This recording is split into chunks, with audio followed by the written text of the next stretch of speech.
so a processing na aba bonten ni nyina no ye do fa entity mu na afre so ye san so e kire bibi ti say palm ministry kwan ya obefa so a obehwe obi nsam na waka nipa no ho asem ne shebre date obewu asase we so benyeska anase onyeska na ne ye frɛ no say palm reading no ye san so e kire bibi ti say spiritual cleansing nipa bia no ansa na uso ni betini afeni apade adom na dise hote e osunsun ansa na watini anya niamapa ya sanso e kire eye pregnancy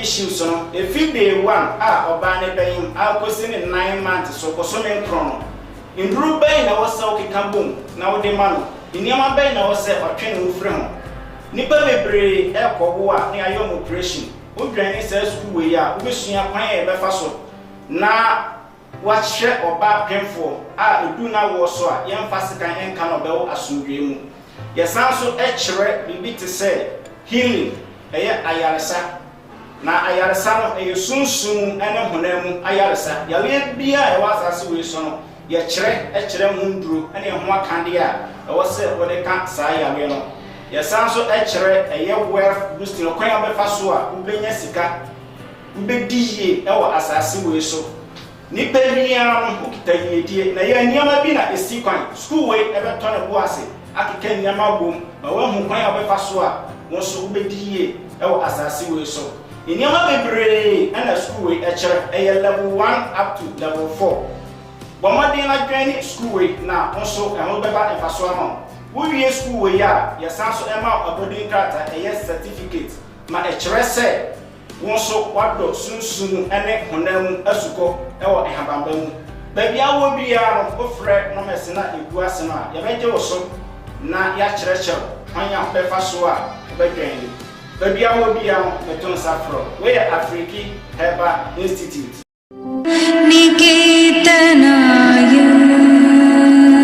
Abrempong okura ba pa wade ma Mose ni hwe pokokomu ma pokokomu twa mienu plabu achaya wono ne Abrempong bofo kronkron wayina basasi plabu achaya say meditazioni sulo spirito santo sancti spiritus necesse Holy Spirit sunsun kronkron no yadwuma wonam sunsun abofo so yadwuma ohaw bi ti se sunsun mu yade kai hunu se yade bia wani so no ye woni sunsun mu de enu nti se HIV AIDS hepatitis B ekere edamba yiye ne to so a wontumi haw bia da na mo so no plabu achaya yamenam no so bayi kai huru sa wono no twedi aponyankropa aboni din ayi no gina masa se wo meya bofudwuma ba bia wo bia ya wotene nka moden so obekoni wiase nyina agina twesanse ba bia oho wonene sunsumu bofo a wotimi ni so bofo kasa hu sunsumu ni anikan so nsamka plabu achaya nas ayi sunsumu adwuma ene hunamani adwuma se kontuo na wo pe sunsuma wade ba wunya wade na bema wunya wade awo ho ayede ama sama mo ha so a kai huru se plabu achaya yamenam no so bayi wo fa ha bia fabara sumuni hunamani ya de frɛ no so ye footballer na bo ne nkonkan adwuma wo ye wo hia ban frɛ 0543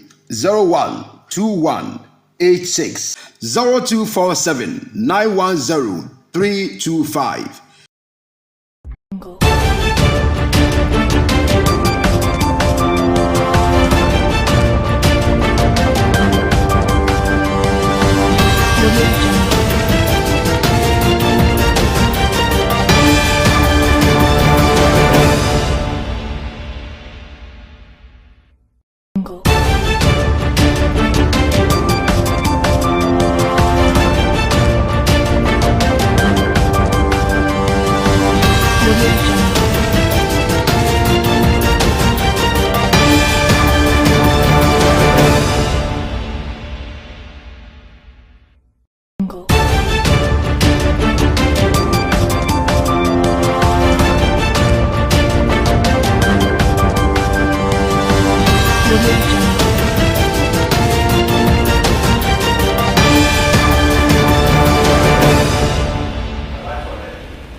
Deshe me mamo eye achi mbraso se mede eye nsama ya boabo no ebesomo ewo Abrempong TV sanso na Des FM online afin so Des TV so ye twegu live na ne eye opepon bosom no ni de kan kra ewo eye afin pinu ni edonu ananmu na ende wo ensem no mu no eye ade efutu sem kese pa akwa ma eye ye ma me no ma omafefo akakakra bi na Nyankopon so asoeomo Saran so ena ononyafo John Abdullahi Jinapo enso edi nsem bi ato ho ye ba koje emu enchemu Saran so ena rehu sem bi nso esi ye di emu enchechemu nso eba besomo ewa Abrempong TV sanso ena Des TV so no ubehu bi wo na me amede nsem bi o mi din ene osoro himi amere ye twa ye ho aba na se ye ba me di nsem ni mu nchemu ni na eba besomo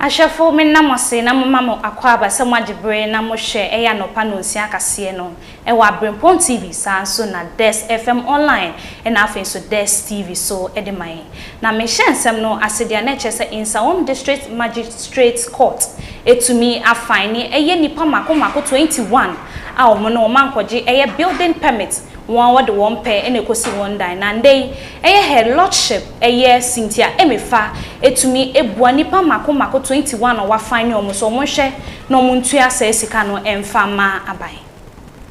All the accused persons presented today, about 21 people, in exception of one that the court didn't call. All the accused persons pleaded guilty to all the 2 charges leveled against them. That is one, non-compliance of the notice served on them to submit their plans or their permits. And 2, the non-compliance of the notices and the permit itself. All of them pleaded guilty because they are aware they haven't done it. They pleaded also to the court for leniency. So the court fined them. The fine they gave them was 150 penalty unit. The penalty unit is 12 cedis. All of them paid 1,800. Gelate no kuyeje. Ni infita many tomla ni amehiku permit he. Ewo akemi bakot BNN in bad machine. Ni afine me. Ewo ma wo nyeme ngani yola te no kuyeje fe akeshi. Kamuko yeni ehiku permit. Makpa fai akeshi e bomode ne chi bank cancel amefe bo noko bo fe mo ye mo ka ma wi noko wo jimba na ba bo permit shiko tom la le ameko ba badum court ni mlake bo baye wo ma advice ni nwi ya na hu e send to signal ha mi akeshi sani ya bonye mefe koko ake no ni ba na e bi ene odase ne koni ameba fe ame permit concerning the municipal and then the town. Even some was not let me say it's not a new place. It's an old city or any old town. Many houses are very old. For me, for instance, my father built a house. It's very old, and I just changed my plans and did it anew. By that time, there's no person asks of any permit. So if you want permit now, you have to come and then you say that unexpectedly, I don't know that this is what is going to happen. You brought me to court to come, and then the judge will just ask me a lot of questions and fine me, because if I can't pay, I have to go to jail. Whereby the house was there before the municipal was built. So I don't understand. Before this one can go on, we are in Ghana, we have the freedom of speech, you understand? So we have to even come to me, we sit down, and then tell me what to do before you can bring. If I fail, it's fine. But unexpected, because you have been charging, pay this, I couldn't pay. And this time, you know how Ghana is now. Everybody is strong. Permit these days is a very simple and straightforward business. Every month, the special planning committee meets. And every month, so if you submit your application within a month or a maximum of 1 month in a week, you should be able to get your permit. So it's not a difficult task at all. All you have to do is to contact the fiscal planning department. Let them check your zonal status, whether the place is okay for that facility to be to be executed. You bring your drawings to the Works Department for review, and then you add your land document. If you look around our communities now, because people don't acquire building permit, our communities are in slums. People are building anyhow. We are doing our best to sensitize them the need for building permit. So we embark on this journey. People shouldn't see it as witch hunting them. We are trying to help them to acquire the needed documentation before they put up their buildings.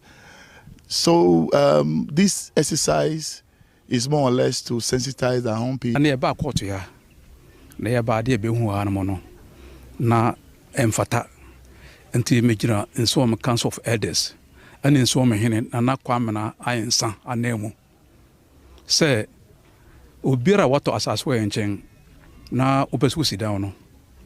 But modern so obey permit. I said, no one would permit what baby wino in a near woo. And she Pobia chose say, if you never call Ubia Besidanga could you permit, Bra Council, na be permit, no be down.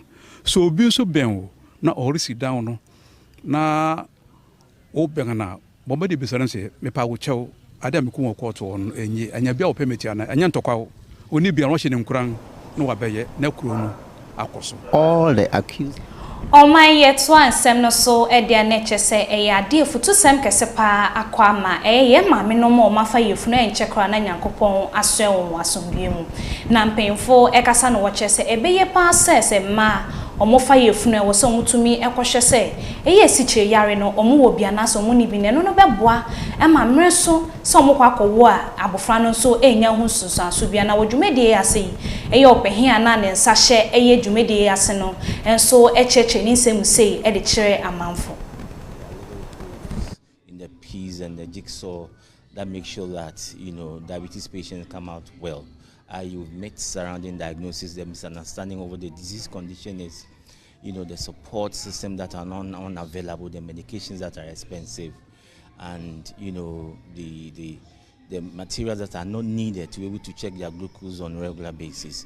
So having experienced all of these, we decided that let's crystallize these experiences that are shared between practitioners and patients for the general public. So this book really is meant for the patient living with diabetes, the lay public, and the ordinary person to understand what the disease condition is, how to live with it, and come out with flying colors in terms of preventing complications. Every pregnant mother, if you didn't know you have diabetes before you became pregnant and you are at least 6 months old, ask your doctor to check your system for glucose levels.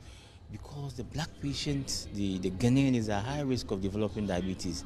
And not just the developing diabetes that we're worried about, it's the complications that come with it, both to the mother and or the baby.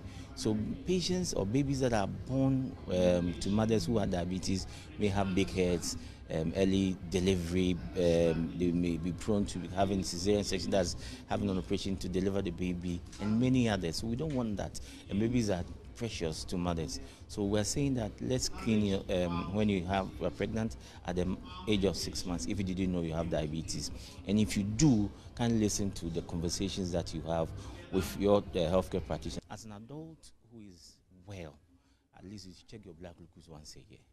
But let's say you come to the hospital with an emergency condition, you have been pregnant before and your sugars have been high, you've given birth to big babies, you have hypertension, you have cholesterol problems. In such persons, it is mandatory that you check for your glucose levels. You never know that what may be found, and if it is found and is treated quite urgently, it prevents complications.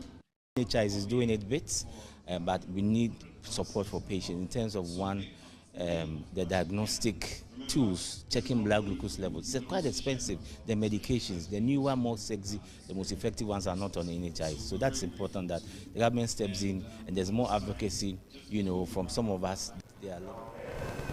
Yet one sem no so ediane kwakopie mu ewo Savannah region ye mrahye bedwomni edema yapiu kusaugu eye onumonyafo John Abdullah Jinapo ono so etumi di nsem bi akwakoto eye montene so ochese eye bronya etwemu eye ade hwan ye pepra osa abofra odi egori ewo eye notimu a ope asan so afa abofre ochira ade abro nya etwemu anye de bako say na moma yiti ensem a eye onumonyamfo yi edi tudwa about 300 million cedis to this government.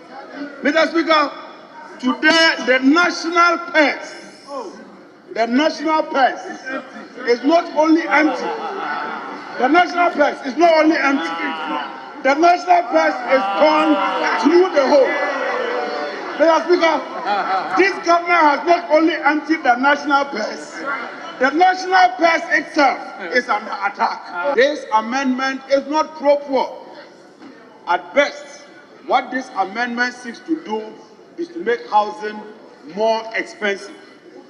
Even though more so, Mr. Speaker, this amendment seeks to raise a colossal amount of 3 billion Ghana cedi this year alone.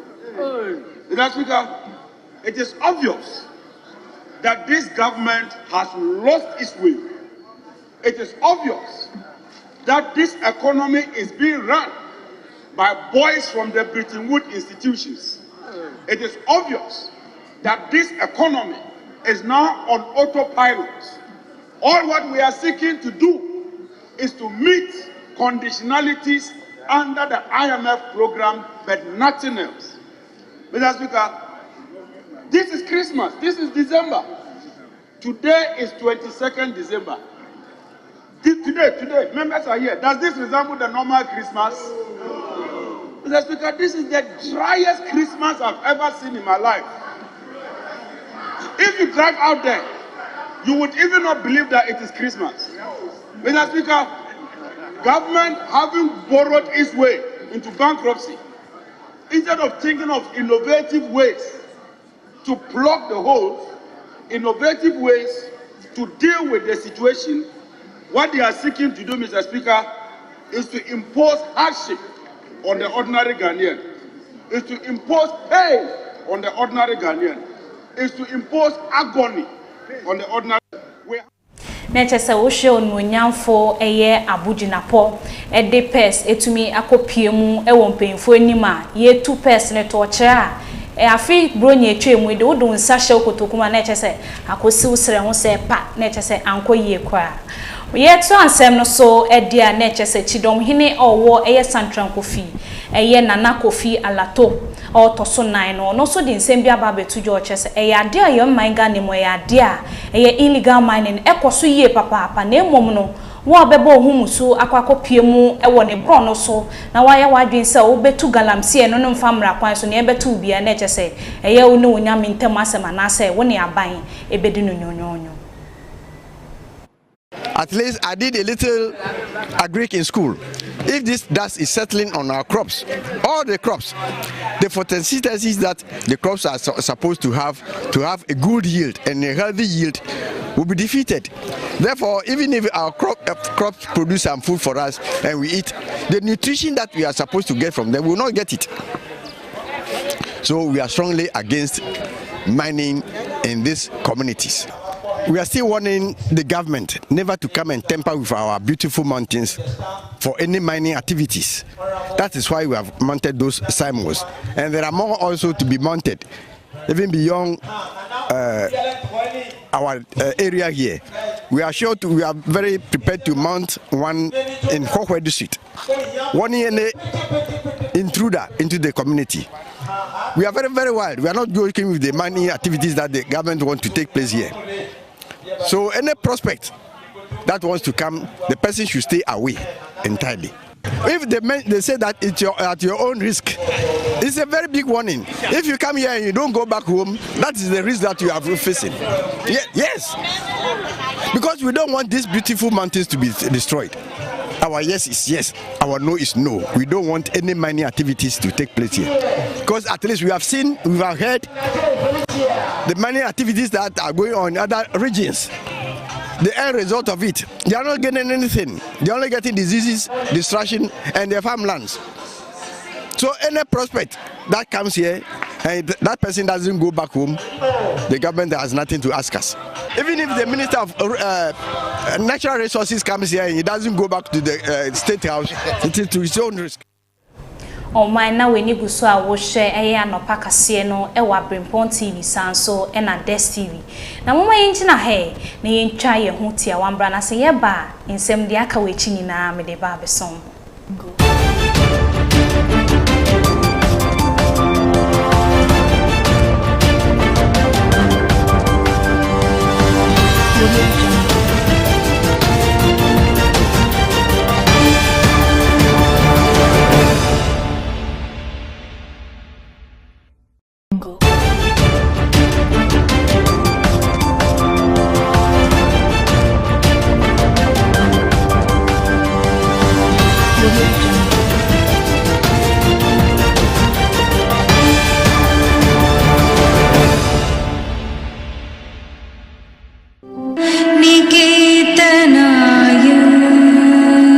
Abrempong okura ba power de ma Mose de hwe pokokomu ma pokokomu twa mienu plabu achaya wono ne Abrempong bofo kronkron wayi na basasi plabu achaya say meditazioni sulo spirito santo sancti spiritus netese Holy Spirit sunsun kronkron no yadwuma wonam sunsun abofo so yadwuma ohaw bi ti sa sunsun yade kai hunu se yade bia wani so no ye woni sunsun mu de enunti se HIV AIDS hepatitis B ekere edam bayiye ne to so a wontumi haw bia da na mo so no plabu achaya yamenam no so bayi wo kai hunu se wono no twedi aponyankopon aboni din ayi no dina masase wo meya bofudwuma ba bia wo bia ya wo tene nka moden so obekɔ ne wiase nyina agina twesanse ba bia oho wonene sunsumu bofo a wotimi ni so bofo kasa hu sunsumu ni anikan so nsam ka plabu achaya nas ayi sunsumu adwuma ene hunama ne adwuma se kontuo na wo pɛ sunsuma wade ba wunya wade na bema wunya wade awo ho ayede ama sema mo ha so a kai hunu se plabu achaya yamenam no so bayi wo fa ha bia fa bara wo sunsumu ni hunama ne yade frɛ no se wo ye footballer na wo bɔ ne nkwankan adwuma wo ye wo hia ban frɛ 0543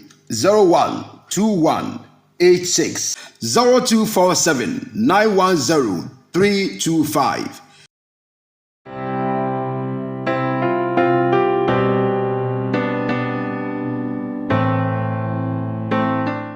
Yada odumakuma ase we ayam song for prophet AY Dodo na from King Jupiter. Yakase African Herbal Institute a online and practical school. We share every weekends. We share haban. Yadini bafa team kwanya obefa so atia haban. Kwanya obefa so a pro seseno na aba bonten. Ni na no yedo fa intitimu. Ana afen so yesan so echere bibi te say Palm Ministry. Kwanya obefa so a obehwe obi nsam na waka nipa no ho asem ne shebre date obewu asase we so benyeska anase onyeska na ne e friend say palm reading no yesan so echere bibi te say spiritual cleansing nipa bia no ansa na uso ne betini afani apade adom na dise hote e osunsun ansa na watini anya ne mapa yesan so echere eye pregnancy issues no if day one oba ne ben akosi ne 9 months so koso men krono indru ben na wose okikambom na wode ma no iniama ben na wose otwene wo frɛ ho nipa bebre ekobo a ne ayom operation odwane se school we ya obesua kwan e befa so na wahwe oba pemfo edu na wo so a yemfa sekan enka no bewo asomdwe mu yesan so echere bibi te say healing ayaresa na ayaresa no sunsun ene honam ayaresa yawe bia wasase we so no ye echere munduro ene ho akande a wose wode ka saa yawe no yesan so echere wealth boosting kwan abefa so a ubenya sika ubediye asase we so nipa biam ukita yedie na ye niama bi na esi kwan school we ebeto ne boase akeka niama bom na we hu kwan abefa so a won so ubediye asase we so iniama bebre ana school we echere level 1 up to level 4 bomade na dwani school we na onso ehon beba efaso ama wo wie school we ya yesanso ema abodin krata certificate ma echere se wonso wado sunsun ene honam asuko ehambamba mu baby awo bia no ofre no mesena egu asema ya beje wo so na ya kyerɛkyerɛ kwanya befa so a bedwani baby awo bia no beton safro we African Herbal Institute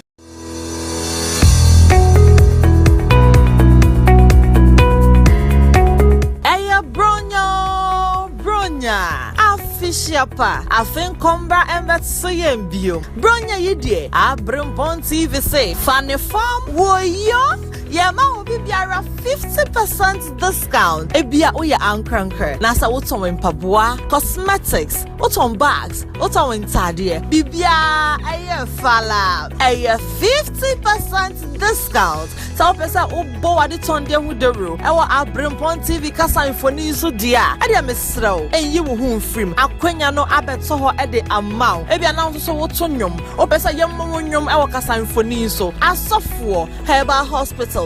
Any ejumekwa hodua mo pese mo nkrofo edi insan wo so bronyi mesraw aye 50% discount wey die aye fan form o dear friend ahoma trofo 05989410008 05989410008 so fre na so number no aye busy na mo fo na ejina so entinya ntobase ye no be din komo na ye de wade tonde no atso ye kasa mfoni so eya bronya Abrempong TV onyame ene hene.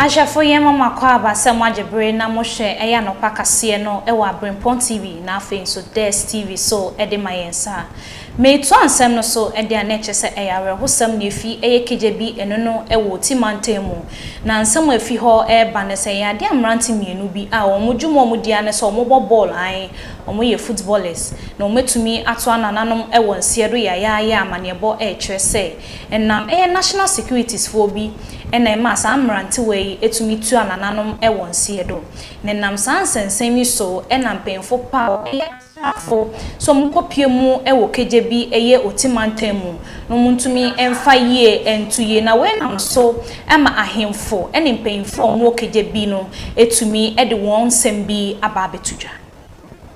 A representative for all the queen mothers in the district, and as a matter of fact, I just want to plead with everybody that we bring peace.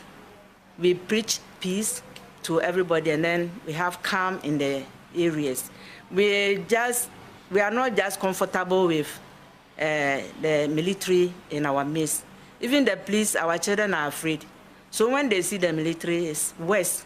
So we are praying that we'll go around as mouthpieces of everybody and then talk to them so that at least this problem will be solved, and then the military will go back as early as possible. We want to thank everybody, and then the DC for the peace and the strength, and we are backing him. We are strongly supporting him, and we know that he will do his work. KJB district have enjoyed peace since its creation.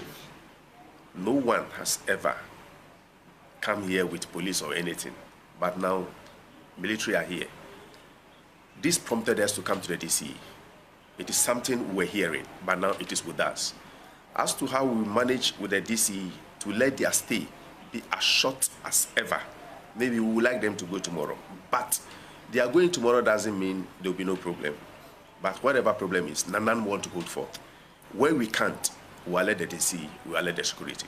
But what we can, we will hold forth for that. I'm a representative for yeah, to ansem no so ediane da so ejinare hosama esi e KJB e wo eye otimantemu na sansensem nyimu na eye mebunu e wo ho etumi atro eye nkrata pa e de akwakoma eye DC ya KJB omochese mranti we ya de na ombo nhomodi ye pa e wo bro no so nti ebe ya nka ohwe no ye bibimfa eye mranti we wo mewu e wo eye KJB no e ho 2 days ago, a barbaric act against our own brothers.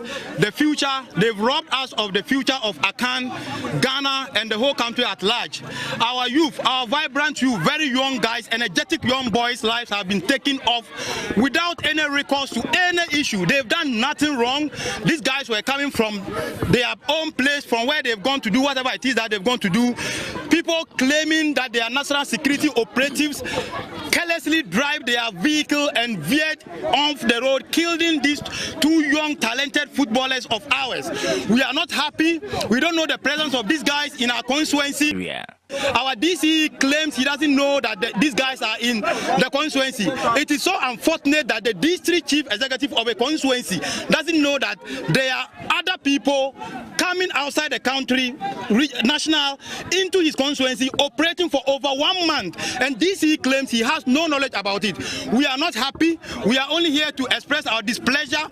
They claim that there is smuggling going on. We have no knowledge about it. I have visited over 10 cocoa purchasing clerks. None of them have been able to confirm to me that he has even 1,000 Ghana cedis in his account to purchase cocoa. Yes. Wow. So if our own parents wasted their effort, their meager resources, buy medicines with their farms, and then are able to make sure that they produce cocoa, and the government is not able to give them enough money so that they can buy the produce they produce. What exactly do you want them to do? We are in a festive season. How are our people, our Christian brothers and sisters, going to celebrate the Christmas? This is a question our leaders should think about. How in the name of God will you say that you are buying cocoa without money? Happened 2 days ago. Ashafo yenjina sare hosami so na yemfa nsama mede beso mo se kase no e wa Abrempong TV sanso na Des TV so no emfa nsi emfa mamo na wo kase mu nsama TV ene se ya de futu sempa ekoma ye maame no ma o ma fe ofo enche na Nyankopon aso enwo asomdweme ya de futu kese sempa akọ ede amom saranso enamra shebedwomni edema ye pikusagu no nyafo John Abdullahi Jinapo enso ede ne nsem bi betu jo chese ebro nya twemu ya dia na emu ye din ye papa pa do nsa hye ukotokuma na chese wonsa no esi wosre ho sanso ena rehosem bi esi wo keje bi eno no ewo timantemu na ahemfo bi ewo ho no enso ede wonsem ebetu dwa na ensem bi eka we hu na mede besom se anopa kase ewo Abrempong TV na afen so Des TV eso na me a medi dwumadi unchia me media ene osrohemi a me sorry so na nana kwesi yima enso ede ni dwumadi sonko kra ede aba besom makram.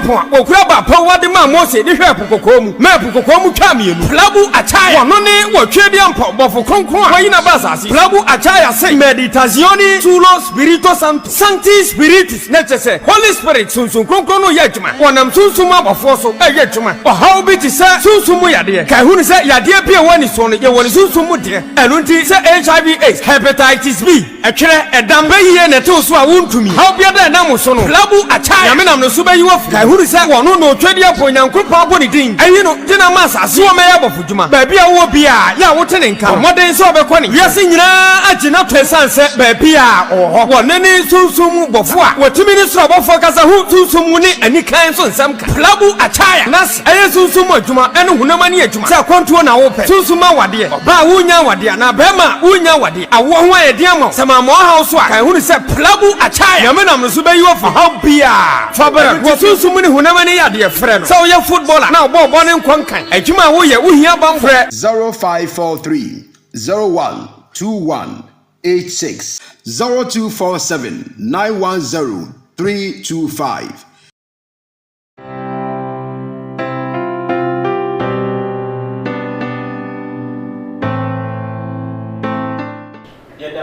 kuma ase we am son for prophet AY Dodo na frame King Jupiter.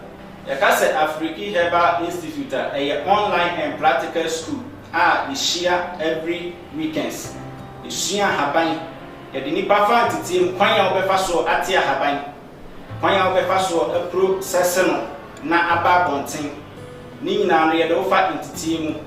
Ɛna afei so yɛsan so ɛkyerɛ bibi te sɛ palm ministry. Kwan ya obefa so a obehwɛ obi nsam na waka nipa no ho asem ne shebre date obewu asasu we so benyeska anase onyeska am ne friend say palm reading no yesan so ekire bibi te say spiritual cleansing nipa bia no ansa na uso ne betimi afani apade adom na dise hote e osunsun asa no betimi anya niamapa yesan so ekire eye pregnancy issues no if day one oba ne ben akosi ne 9 months so koso men krono indru ben na wose okikambom na wode ma no iniama ben na wose otwe ne ufre ho nipa bebre ekowo a ne ayom operation odwan se school we a obesua kwan e befa so na wahye oba pemfo edu na wo so a yemfa sekan enka no bewo asundwe mu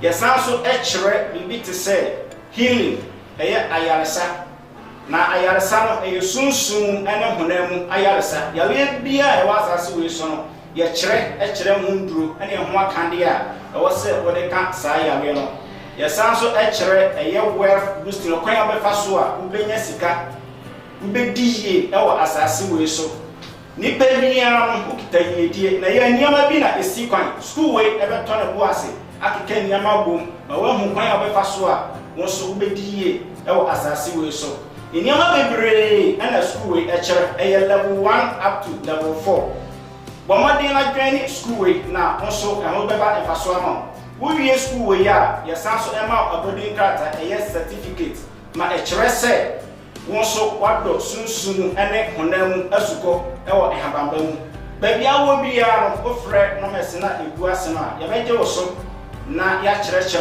hanya befa so a bedwan babia wo bia no beton safro we African Herbal Institute so bia me yin se no amensa ke be body ami ya kwa chama me bro na me ya bro so ya wa bonfire kwa baba on kwa kacho na me no ma we jani